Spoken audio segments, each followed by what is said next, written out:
शिक्षकांच्या विविध समस्यांची सोडवणूक शासनाने करण्याची शिक्षक संघटनांची मागणी. नमस्कार, जनहित न्यूज लाईव्हमध्ये आपलं सहर्ष स्वागत. RTI कायदा 2009 अंमलात येण्यापूर्वी शिक्षकांची नियुक्ती झालेल्या शिक्षकांची TET अट रद्द करण्यात यावी. पदोन्नतीमधील अन्याय दूर करण्यात यावा. SIR BLO ही अशैक्षणिक कामे शिक्षकांना देण्यात येऊ नये.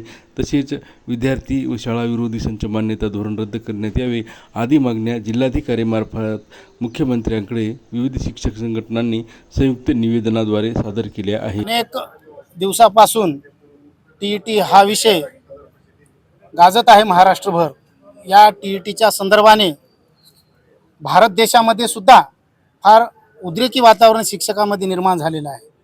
अनेक दिवसांपासून सर्वोच्च न्यायालयाचा जो निर्णय आलेला आहे त्या निर्णयाविरोधात आंदोलने भारतभर चालू आहेत.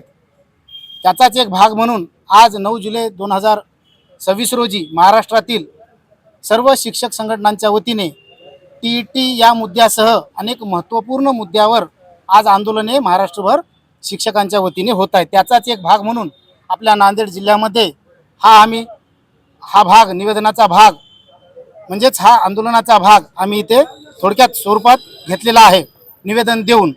तर आमच्या प्रमुख मागण्या आहेत की जो TETचा मुद्दा आहे सर्वोच्च न्यायालयाने 3 वर्षात उत्तीर्ण व्हा अन्यथा सेवेतून कार्यमुक्त करण्यात येईल हा जो निर्णय दिलेला आहे त्या निर्णयाच्या बाबतीत केंद्र शासन आणि राज्य शासन यांनी सकारात्मक निर्णय घ्यावा आणि जे RT ॲक्ट लागू होण्यापूर्वी जे शिक्षक नियुक्त झालेले आहेत त्या सर्व शिक्षकांना त्यातून सूट देण्यात यावी.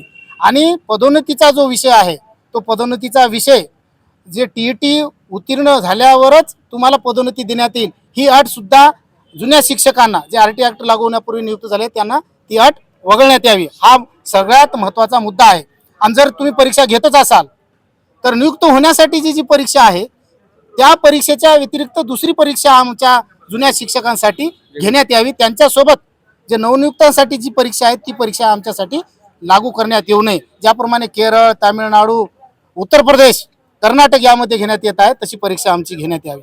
आणि जे सेवाज्येष्ठ शिक्षकांना डावलून नवीन लोकांना ज्या पदोन्नत्या देण्यात येत आहेत TETच्या मुद्द्यावर त्या तात्काळ स्थगित करण्यात याव्यात.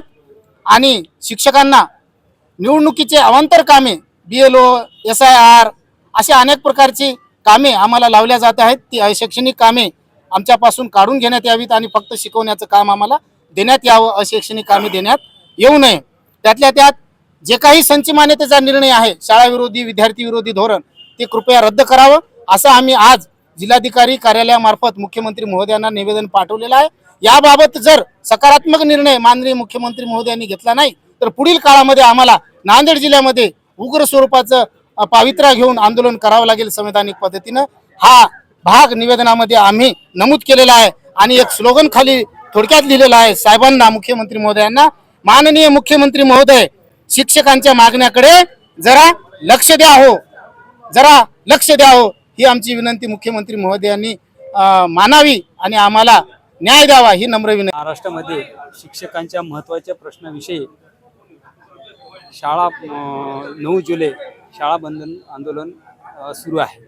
त्या अंतर्गतच आज नांदेड जिल्ह्यामध्ये आम्ही सर्व शिक्षक संघटनेच्या वतीने माननीय जिल्हाधिकारी साहेबांना एक निवेदन दिले आहे आणि त्या निवेदनामध्ये ज्या प्रमुख ज्या आहेत आत्ताच आमचे प्रमुख जे आहेत पावडी सरांनी या आपल्याला व्यवस्थित सांगितले. तरी पण या महाराष्ट्रातल्या पूर्ण आंदोलनासाठी महाराष्ट्र राज्य शिक्षक सेना सहभागी आहे आणि या जे काही आंदोलन आहे त्या आंदोलनाला महाराष्ट्र राज्य शिक्षक सेनेचा संपूर्ण पाठिंबा आहे. आमच्या संघटनेचे राज्य अध्यक्ष सन्माननीय शिक्षक आमदार जम अभ्यंकर साहेब यांच्या आदेशानुसार संपूर्ण महाराष्ट्रामध्ये आज या आंदोलनाला शिक्षक सेनेचा पाठिंबा आहे. त्याचाच एक भाग म्हणून आम्ही आज आमची शिक्षक